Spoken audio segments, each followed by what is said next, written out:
I'm Nancy Grace. I want to thank you for being with us. Bombshell tonight. Jodi Arias, cold-blooded slaughter of lover Travis Alexander after an all-day sex marathon. Stabs him 29 times, shoots him in the head, leaves him slumped over dead in a shower stall. Why? Because he's taking another woman on vacation. Bombshell tonight. In the last hours, Jodi Arias busted slamming a female jail warden with a sex slur. As it comes to light, a male juror with a crush on Arias blocks the death penalty. And with us live tonight in his very first primetime exclusive, you know him well, crack prosecutor Juan Martinez. And tonight is the eve. His blockbuster book, Conviction, the untold story of putting Jodi Arias behind bars, hits the stands tomorrow morning. He's got all the details the jury never hears, including an emergency bikini shopping trip post-murder and picking up a brand new man on the flight home from Travis's memorial. Mr. Martinez, we've waited a long time to talk to you. And can I tell you, our email box has been being blasted ever since last week when we found out you could join us in our Manhattan studios. Thank you for being with us. Thank you for having me. It's a pleasure. If you had to put it all in one word, what was your feeling when the Jodi Arias trial was done? I'm satisfied. Satisfied. I was satisfied that it was done. I had done what needed to be done and put her in prison. You know, a lot of people believe that prosecutors feel jubilation, elation. They go out and party when you get a conviction. I never found it that way. I just always felt relieved, like, okay, one down, 500 to go. That's absolutely it. You can't live in the past. You have to live in the present or the future. Other than that, you won't get anything done. You know, this latest, and Liz, somebody tell me, I want to hear the very latest of Jodi Arias is now slamming Juan Martinez going out with his book.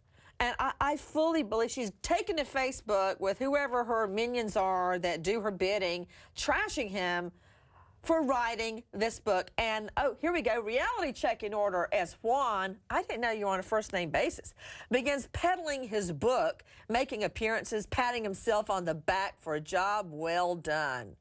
Okay, thanks, Jodi Arias. Hypocrisy bugs. Wish we could shine a spotlight on all of Juan's lies, made on record over the years in a court of law. Well, the reality is that anything you've ever said in court is a public record.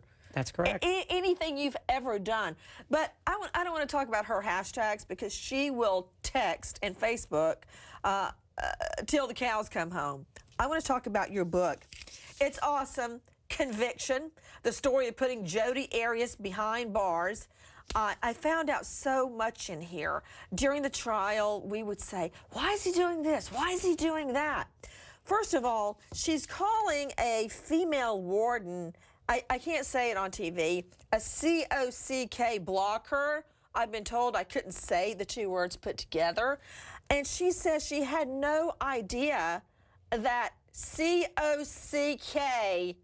blocker was a sex term. Can you see your monitor? Do you see Jodi Arias right there, one for many, many nude shots?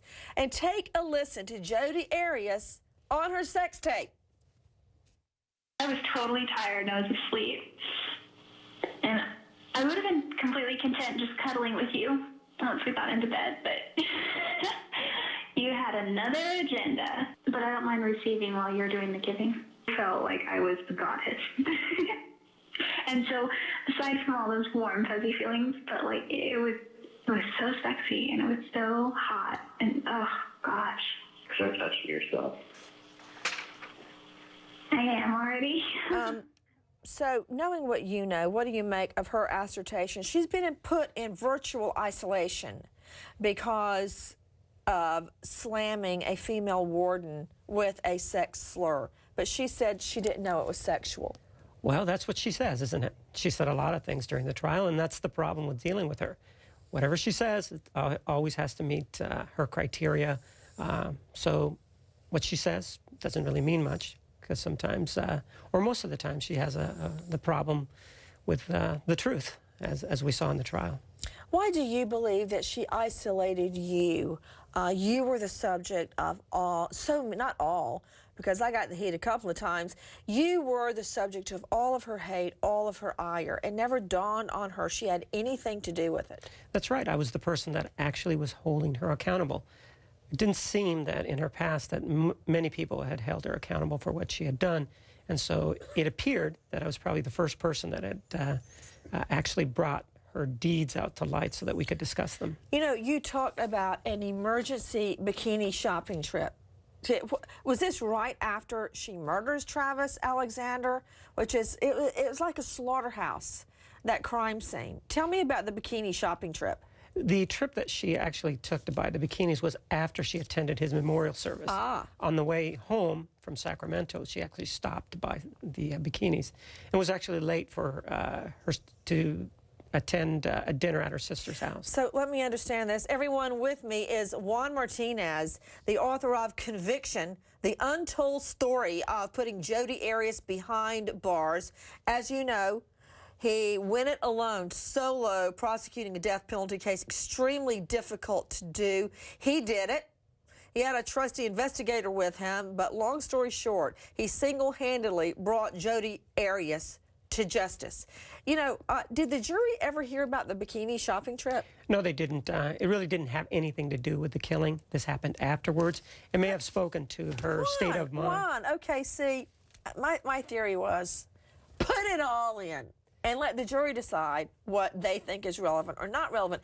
And the fact that she murders him brutally. I mean, those crime scene photos, Liz, show me the crime scene photos, please.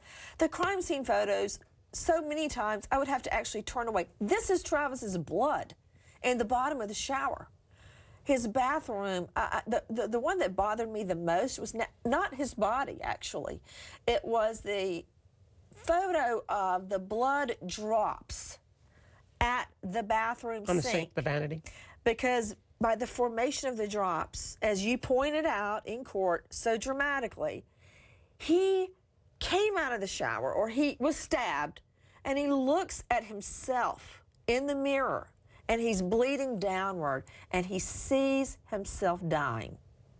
And he sees the person who's killing him also. Exactly. In the reflection of the mirror. And then she goes to the memorial, dressed all sexy, and then goes out bikini shopping. To me, that all goes to frame of mind. Well, but it's frame of mind after the killing. So I didn't want to create any issues on appeal. I didn't want anybody to say, well, Juan Martinez had been unfair in his presentation. Well, they said that anyway. And they'll continue to say that. So. Yes, they will. But I wanted, from a court of appeals perspective, I didn't want them to think that somehow I had been unfair. So I actually watched what I did, and I made sure that I gave her the most... You know what? You're so much better of a prosecutor than I was. Oh, I mean, I just put it all in if I could and let them work it out in the appellate division. So that's why the bikini shopping trip never came in. You were worried about that on appeal. Now, we've read a lot about a male juror having somewhat of a crush on Jodi Arias. I don't know anything about that.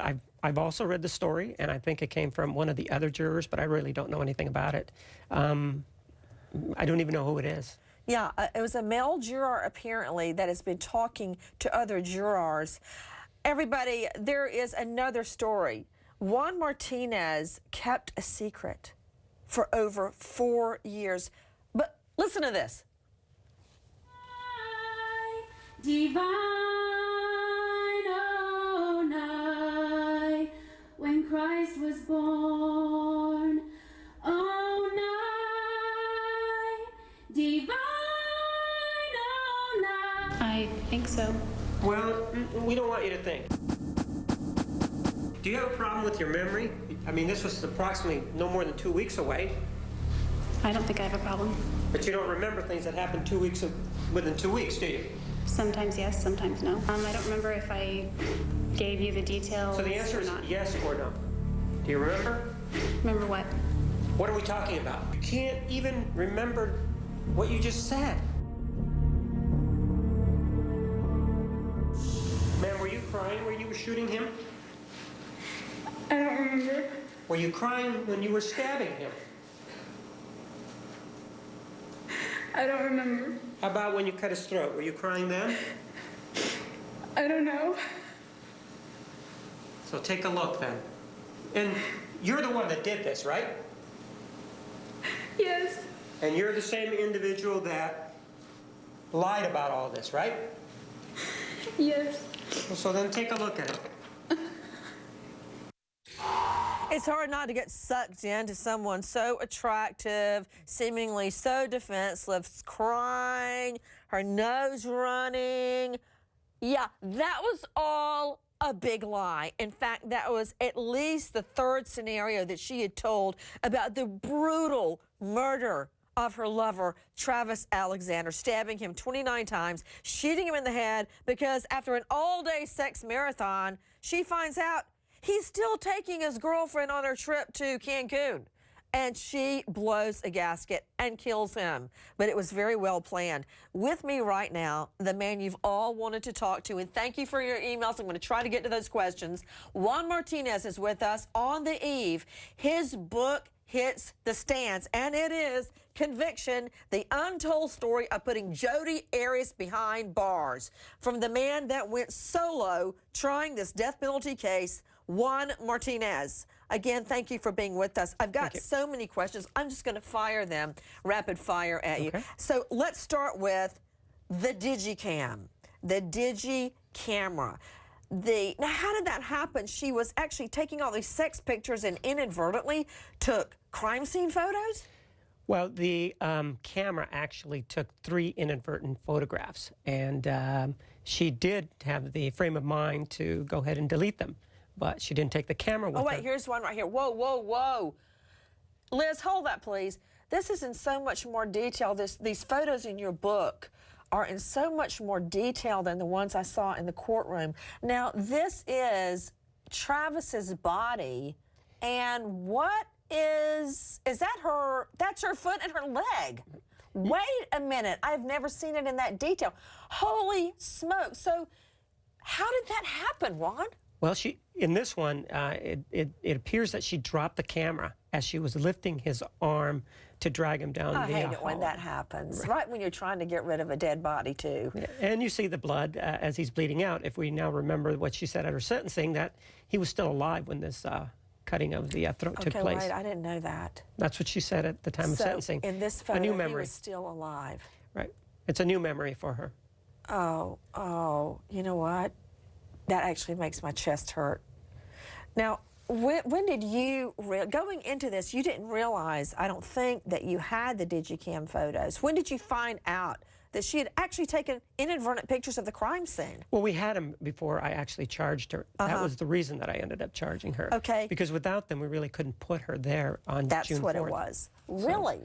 Right, because with regard to biological substances such as blood, you don't know when they were left behind. I mean, you can't date blood, you can't date a fingerprint. So the camera itself showed us, or showed me, that on the date that he was killed, she was there. Everyone, joining us is Juan Martinez. We are talking about all the facts and evidence in his new book, Conviction, Untold Story, putting Jodi Arias behind bars, that we now know that the jury never heard. Not that I remember. I don't remember that part. I don't remember. I don't remember. I don't know. I don't know. I don't know. I don't remember. Your memory issues, talking about those, right? I don't know. I don't know. I don't know. What a night. Joining us here in our Manhattan studios, the man we've all wanted to talk to, but we couldn't. Juan Martinez is with us on the eve. His blockbuster hit makes the stands. Conviction, the untold story of putting Jodi Arias behind bars, including so many details, true details this jury never knew. Juan, I want to talk about the secret that you kept for 4 years. You're talking about the gas cans. Yeah. And it's something that I came across, and I realized that as part of her trip to Mesa, she actually planned to use 3 gas cans so that she wouldn't have to fill up in Arizona, and so that... Okay, hold on. Hold that picture right there. And the significance to us on the outside looking in is that Jodi Arias ultimately ended with a defense that she was under attack by her lover, Travis Alexander, that he had been abusing her, beating her. But Juan Martinez digs up in documents, deep in thousands of documents, evidence that she had borrowed 2 gas cans, filled them up with gas before she went on her trip to see Travis Alexander, to obscure, hide her trip. Why was that so critical, Juan? Because it showed that she was planning the trip, that it wasn't spur of the moment. Additionally, on the trip, to make sure that she had more than enough gas, she actually stopped at a store and bought a 3rd gas can. And so it was in a receipt that she just happened to have. It didn't indicate that it was a gas can. It indicated something else, but in checking, that's what it turned out to be. How did you go through Walmart records to prove that was a 3rd gas can? And why did you suspect? Did you think, did you count it out and compare the miles and realize she couldn't do it on a tank of gas and 2 gas cans? Right, that's what I did. And so I believed that there was another gas can out there. And so I you found just it. believed it and you found it. How did you get that information from Walmart? Because it was not on the receipt. Well, on the receipt, it indicated it was something like Kero, K-E-R-O, carb. It didn't indicate that it was a gas can. So I called them up and asked them, what is this item? I also asked them what were the other items too. So they were able to tell me, no, what that is What a gas were the can. other items? Something for her face, something like that. So you went through all that to prove she filled up her tank, Right. and she filled up 3 gas cans of gas to travel in secret. In other words, she wouldn't have to stop for gas. She Right. wouldn't be spotted. She wouldn't turn up on surveillance video, nothing. And how many miles of desert did she cross in secret to get to Travis and murder him? Approximately 400 miles. You know, one thing I've always wanted to ask you, and of course I'd see you in court, but I knew I couldn't speak to you or the defense would go haywire. What do you think was her real motive for killing him? Because it was very well planned. You know, there's this old cliche, and so I'm not going to take ownership of it, but if she couldn't have him, nobody else would. And so she wanted him, he didn't want to be with her, and he didn't want to marry her either.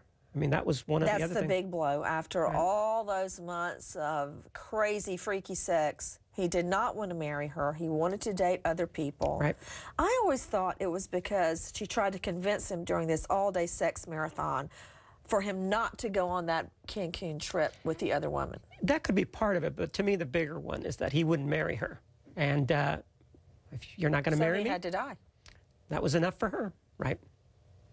You don't know if you killed him, right? I can't really say. It wasn't in my mind. Like, it was kind of not there. Did you just tell me previously that you knew that Mr. Alexander was dead? It's hard to explain. Man, what is hard to explain about a person breathing or not breathing? What is so difficult? Why is that a difficult concept for you? Because I'd never killed anyone before.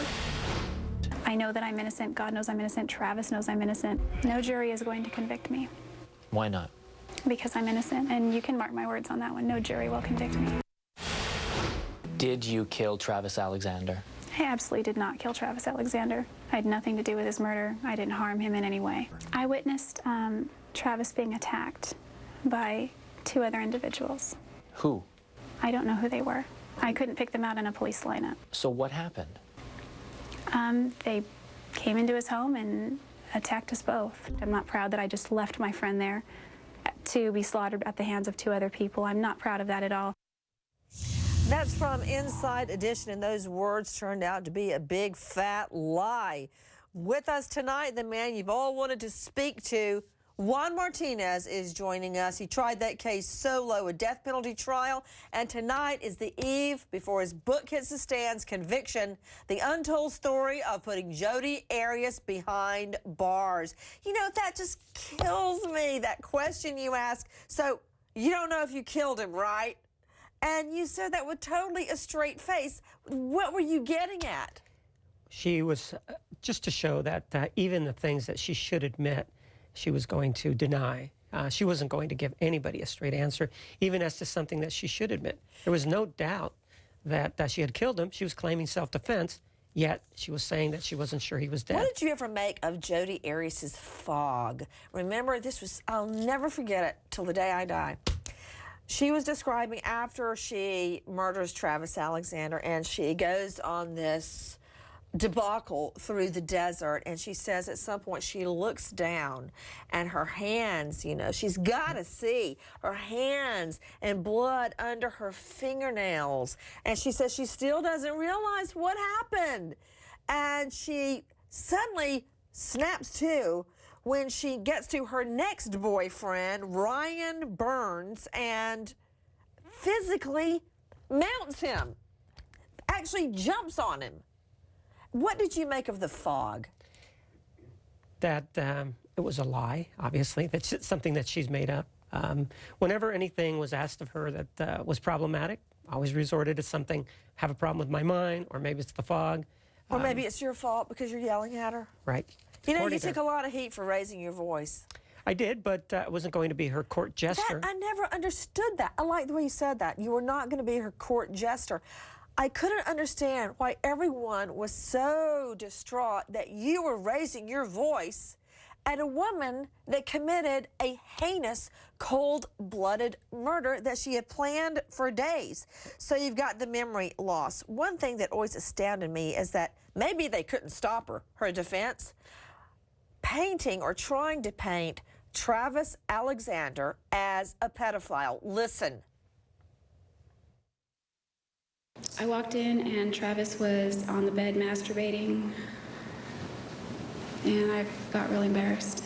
Even though we'd been intimate like more times than I could count, it was just kind of awkward walking in on him like that. And I was headed toward the dresser, but then I stopped and I was trying to think of something funny or witty to say, like, do you still need my help or something? And he started grabbing at something on the bed, and I realized they were papers. And as he was grabbing the papers, one kind of went sailing off the bed, and it fell in that chaotic pattern that paper falls, and it landed face up near my feet, and it was a photograph. What was in the photograph? What was the photograph of? It was a picture of a little boy.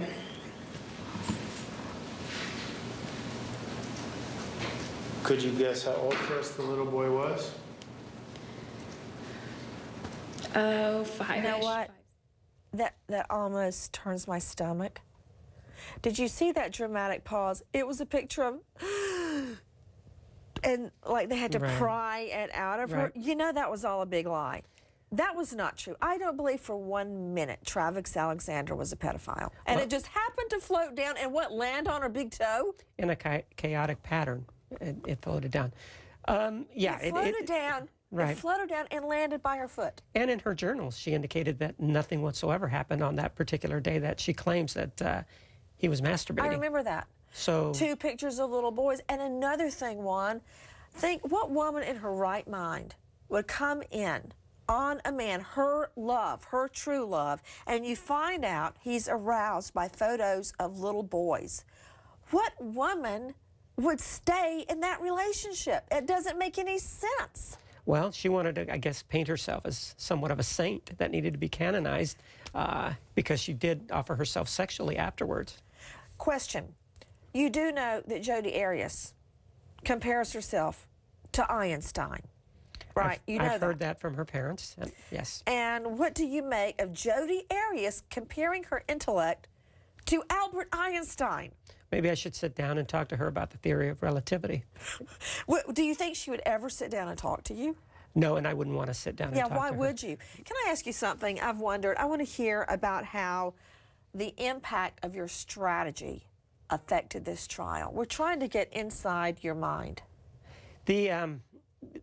Initially, there was a lot of criticism of the fact that I was somewhat strident and that I was asking her yes or no, those sorts of things. But as it wore on and people were able to see that she was trying to cover up, then the strategy began to bear fruit. I know that if I had been someone who was soft on her, she would have just had me walking through that courtroom like a dog on a leash and throwing little tidbits at me to pick up on. And she would have just told her story without me having my questions answered, which is what I was there for. I wanted her to tell me what actually happened, not her story. 2 times you have described, as we sit here tonight, how she could have single-handedly turned the tide of this trial if it had not been for your trial strategy. A, you said, I would not be her court jester. And 2, I did not want to be led around the courtroom by a leash that she was yanking. And if you had not had that strategy, that is exactly what would have happened. I mean, look at Travis. He let her in that day. And I'm not really sure that he even knew that she was going to show up. The way she described it, she came into the door and then was just standing there looking at him. It appeared that he was unaware that she was even going to visit. With me, Juan Martinez. This hits the book stands in the morning. I got to read it ahead of time. I feel guilty about it. I got to read it before you. Conviction. The untold story of putting Jodi Arias behind bars where she belongs. I added that.